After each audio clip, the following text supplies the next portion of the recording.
सुन्नतें देख ली, अब पूरा वज़ू देख लेते हैं एक साथ, ताकि दोनों क्लब हो जाते, दोनों बातें मिल जाती, फ़राइज़ सुन्नतें। अब दोनों को मैं फ़र्ज़ क्या है सुन्नत की अलग नहीं करूँगा, अब दोनों को एक साथ रखूँगा, जो कि अली बिन अबी तालिब रज़ी अल्लाह अन्हु की एक मुकम्मल रिवायत है, जिसमें आपने पूरा वज़ू का तरीक़ा नबी अकरम सल्लल्लाहु अलैहि वसल्लम ने जैसा किया था वो बताया, ठीक है। और उसके बाद उस्मान इब्न अफ़्फ़ान रज़ी अल्लाह अन्हु की एक रिवायत है जो अबू दाऊद की है भी, तो इनमें आप दोनों सहाबियों से मुकम्मल तौर से वज़ू का तरीक़ा आता है। आइए हम देखते हैं नबी अकरम सल्लल्लाहु अलैहि वसल्लम का वज़ू ये होता और वज़ू का तरीक़ा ये। मैं अब तमाम चीज़ें मिलाकर कि सबसे पहले आप अपने हाथों को 3 बार धोएंगे। अब नींद में से कोई ख़ास उठा तो पहले 3 बार धोएंगा, वो एक अलग चीज़ है, ठीक। और फिर मिसवाक कर लेंगे। वज़ू के पहले की चीज़ें हैं ये कि वज़ू बिल्कुल मैं ख़ास वज़ू बता रहा हूँ, तो मिसवाक वो सब पार्ट है उसका, लेकिन वो तो आप समझ गए, वो आपको अलग से करना। अब वज़ू की बात कर रहे हैं हम सिर्फ, तो वज़ू के लिए आप सबसे पहले जो है अपने हाथों को धोएंगे 3 मरतबा, और हाथ से मुराद ये पंजा है पूरा है, कलाई जिसको बोलते हैं, पंजा जिसको बोलेंगे पूरा, ठीक। तो आप हाथों को 3 मरतबा धोएंगे। पानी आपने लिया और हाथों को आप धो रहे हैं, ठीक। हाथों को आपने 3 मरतबा, एक बार पानी लिया उसको धोया, दूसरी बार पानी लिया फिर धोया, और तीसरी बार पानी लिया। नल चालू है तो नल के नीचे रखिए और हाथ धोइए, क्योंकि लेने में अलग मसला है, पानी गिर रहा है तो बहुत सहूलत होती है, पानी का नल खोलिए और उसमें आप उसको आसानी से वो कर सकते। 3 मरतबा आपने हाथों को धोया, ठीक, 3 मरतबा, ठीक। अब ये बात याद रखिए 3 मरतबा से ज़्यादा धोना ये गुनाह और हराम है, 3 मरतबा मैक्सिमम। आगे बात रखूँगा जो नापसंदीदा चीज़ें वज़ू में उसमें क्या क्या है, तो 3 मरतबा आपने धोया, इससे ज़्यादा मत धोइए, मैक्सिमम 3। एक टाइम में जितना मलना, जो मसाइल है, जो गंदगी निकालिए, सेकंड टाइम कीजिए, थर्ड टाइम मैक्स, ठीक। तो 3 मरतबा आपने हाथ धोया। हाथ धोने के बाद पानी लिया आपने और सीधे हाथ से कुल्ली करना है आपके याद रखिए। पानी लिया आपने और आप कुल्ली कर रहे हैं, मुँह पानी लिया और कुल्ली कर रहे हैं। कुल्ली में ज़्यादती होंगी कि आप गरारा कर सकते हैं, लेकिन वह रोज़े से हो तो गरारा ना करें, लेकिन कर सकते हैं इसलिए कि ज़्यादती में आएगा, मुकम्मल कुल्ली में शामिल होगा। पानी लिया या चाहे तो गरारा करा और पानी को थूक दिया, एक बार फ़र्ज़ कम से कम 3 बार, ज़्यादा से ज़्यादा, ठीक है। दूसरी बार लिया कुल्ली की, चाहे तो गरारा किया या एक बार गरारा किया, 2 बार कुल्ली की, जैसा आपको बेहतर लगे, ताकि ज़्यादा से ज़्यादा मुँह साफ़ हो आपका। तो आपने कुल्ली की और पानी को थूक दिया, ये हुआ 3 मरतबा। उसके बाद आपने पानी लिया और नाक में पानी आप चढ़ाएंगे, नाक में पानी लेके नाक को साफ़ करेंगे 3 बार, एक बार कम से कम, 3 बार ज़्यादा से ज़्यादा। नाक में पानी लिया और नाक को झाड़ा, साफ़ किया, फिर पानी लिया 3 बार। उसके बाद पानी लिया और चेहरे को आप धोएंगे। चेहरा होता है सर के बालों, पेशानी के बालों से लेकर थोड़ी गले से ऊपर का हिस्सा, ये कान से ये कान। पानी लिया और आप उसको धो रहे हैं, पानी लिया और धो रहे हैं। जब आप पानी चेहरे पर मारे तो आँख वो सब इंक्लूड कर ले उसके अंदर, ठीक। और आप उसको धो रहे हैं 1 बार, 2 बार और तीसरी बार मैक्सिमम, ठीक। उसके बाद जो है आप फिर जो है हाथ धोएंगे। हाथ के लिए पहले सीधा हाथ शुरू करेंगे। सीधे हाथ पे पानी लिया आपने और उसको पानी अगर कोई चीज़ में से उठा रहे, बर्तन या मर्तबान में से, तो उठाकर आप डालेंगे और फिर उसको मलेंगे। अगर नल चालू है तो आप नल के नीचे हाथ डालेंगे और उसको मलेंगे, ठीक। तो ये पूरा आपने यूँ लिया और ये मल लिया एक बार, या आप नल चालू तो नल में भी आप सीधा डालने के बदले ऐसा लेकर उसको आराम से मल सकते हैं नल बंद करके, 1 बार, 2 बार, मैक्सिमम 3 टाइम्स, ठीक। उसके बाद फिर उल्टे हाथ आप शुरू करेंगे, उल्टे हाथ का, और इसी दौरान इसका खिलाल भी कर ले सकते हैं आप चाहे तो, ठीक। उसको धोएंगे, ठीक। ये हुआ दूसरा हाथ। उसके बाद आप पानी लेंगे और पानी लेकर मसाह करेंगे। मसाह के लिए आप पेशानी के जो बाल शुरू होते हैं वहाँ से, जहाँ तक हमने चेहरा धोया था उसके ऊपर का हिस्सा, बालों से पीछे जाएंगे गुद्दी तक और पीछे से वापस आएंगे। ख़वातीन जो है चूँकि उनकी गर्दन खुली नहीं होती तो पीछे जाएंगी गर्दन तक और गर्दन से वापस आ जाएंगी। मर्द गर्दन तक जाकर पूरा वापस आएंगे, ठीक। वापस आए और उसी स्ट्रोक में एक ही उसके अंदर जाके आप आएंगे, उसमें फिर आप कान का खिलाल, दोनों कान में उंगलियां डाली, अंदर के लिए ये उंगली इस्तेमाल करेंगे शहादत की और बाहर के लिए दोनों अंगूठे, एक ही उसमें दोनों काम कर रहे हैं, ठीक है। तो सर का मसाह के साथ ही ये होगा। नबी अकरम सल्लल्लाहु अलैहि वसल्लम से अलग से पानी लेना इस मामले में साबित नहीं, लेकिन उलमा कहते हैं अगर सूख जाए मुकम्मल और पानी बचा ही ना हो तो अलग बात है, आप ले लें, लेकिन उमूमन आप ऐसा करके एक करें। हो गए कान। अब कानों के बाद आपको जो है पैर पर आना है आपकी, और पैर आप पहले सीधा पैर धोएंगे। टखनों के पीछे का हिस्सा खास तौर से याद रखिए सूखा रह जाता है। आप सबने एक सहाबी को देखा और कहा एहतियात किया करो, ये सूखा रह जाता है।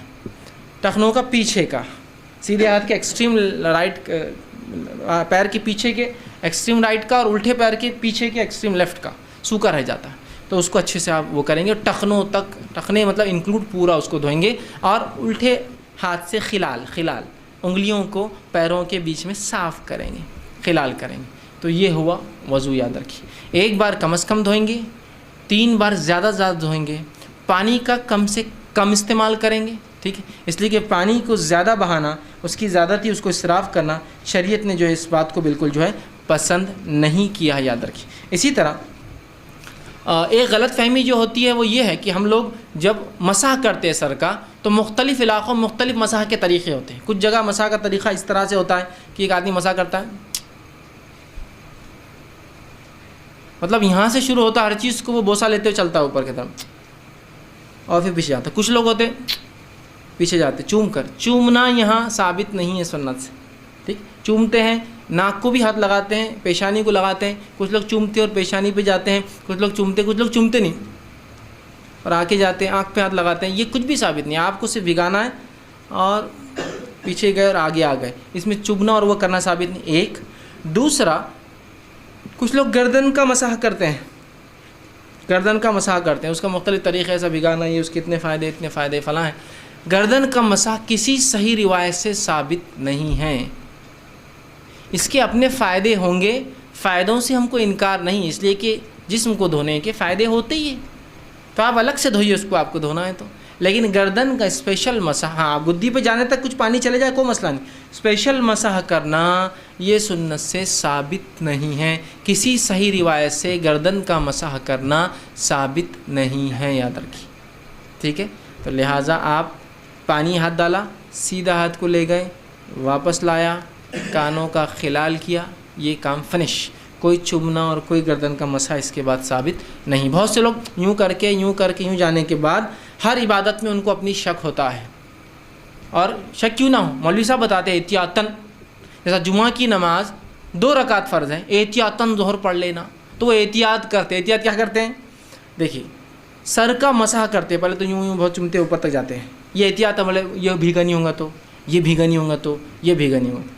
پھر واپس آنے کے بعد کان کا خلال کرنے کے بعد ایکسرسائز شروع ہوتی، شپ شپ شپ شپ، کچھ تو بھی ایسا بہت دیر تک یوں کرتے، کیوں بولے احتیاطاً یہ سوکھا رہ گیا ہوں گا تو احتیاطاً یہ سوکھا رہے گا، احتیاطاً یہ سوکھا رہے گا، احتیاطاً، ارے پہلے 3 دن بعد دھو لیا نا بیوقوف آدمی، اب کیا احتیاط پھر سے، پھر تو احتیاطاً فجر کی 2 پڑھ کے پھر 2 پڑھ، پھر ظہر کی 4 پڑھ کے پھر 4 پڑھ، زکوٰۃ دینے کے بعد ڈبل زکوٰۃ دے احتیاطاً، پہلی قبول نہیں ہوں گی تو، حج کرنے کے بعد پھر ایک حج کرے تھے، احتیاط مطلب امت کو ہر چیز میں شک میں ڈال دیا، یہ احتیاطاً کیوں، 3 بار تم دھو چکے ہو نا پہلے اتنی احتیاط سے، اب کیا احتیاط کی ضرورت ہے، تو مسح کرنے کے بعد ایسا بیٹھ جاتے، اور بالکل ایک وہ طریقہ رہتا، اس کے لیے ایسا تک کلاسز لگانا پڑیں گی، یا کوئی آدمی دور سے دیکھے اگر چائنیز یا ملے اوریجن کا ہو تو اس نے سمجھا کچھ تو بھی، یہ تو کراٹے کی ایکسرسائز بھی کر لیتے ہیں، اپنی عبادت میں ان کے کراٹے وراٹے شامل، کیوں تو وہ اتنے ایک دم ٹیکٹفلی ہوتا ہے، بالکل یوں یوں یوں یوں یوں یوں یوں ایسا ایک دم بالکل ٹیکٹفلی چلتا ہے، تو آپ خالی دیکھنا اس کو کیا چل رہا ہے اس کو، اور اگر اپن نہیں کرے تو بعض والا اپنے کو دیکھتا، کون آگے بولتا تم ایسے کیوں نہیں کر رہے، پہلے تو گردن چھوڑ دیے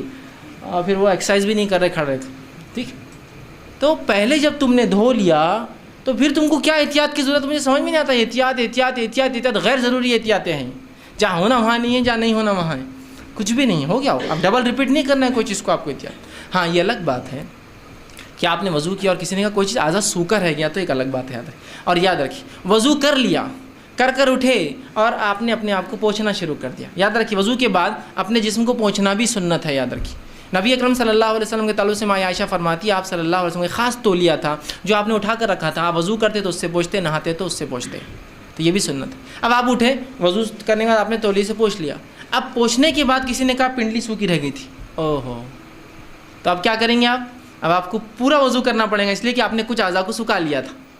اگر پورے اعضاء گیلے ہوتے اور آپ کھڑے ہوتے اور کسی کو کہتا پنڈلی رہ گئی، آپ کی کونی رہ گئی، چہرہ رہ گیا، فلاں رہ گیا، تو آپ فوراً بیٹھ کے اتنے حصے کو دھو لیتے تو وضو ہو جاتا، لیکن اگر وہ سوکھا رہ گیا، آپ اٹھ گئے اور ایک بھی اعضاء سوکھ گیا تو اس کے بعد آپ کو پھر سے وضو کرنا ہوگا۔ آپ سب سے ایک صحیح روایت ثابت ابو داؤد کی روایت ہے، ایک صحابی اٹھے جن کے پنڈلی کے بارے میں آتا، دیکھیے وہ پنڈلی نہیں ہے، جو ٹخنے کے پیچھے کا حصہ ہوتا ہے، وہاں ناخن کے برابر ایک حصہ سوکھا تھا، جب آپ کو ان کو بتایا گیا تو آپ صلی اللہ علیہ وسلم نے فرمایا وضو پھر سے کر، کیونکہ ان کے اعضاء سوکھ چکے تھے اتنے، چونکہ کیا ہوتا ہے جب آپ دیکھیے دھوئیں گے، ایک آدمی کام دھندے بزنس سے آیا، کام کاج سے آیا اور دھویا، اور جو حصہ نہیں دھلانا وہ بالکل وائٹ الگ چمکتا ہے، اور جب دھل گیا اس کا کلر چینج ہو جاتا ہے، تو کوئی پہچان سکتا ہے اس نے کوئی نہیں برابر نہیں دھویا۔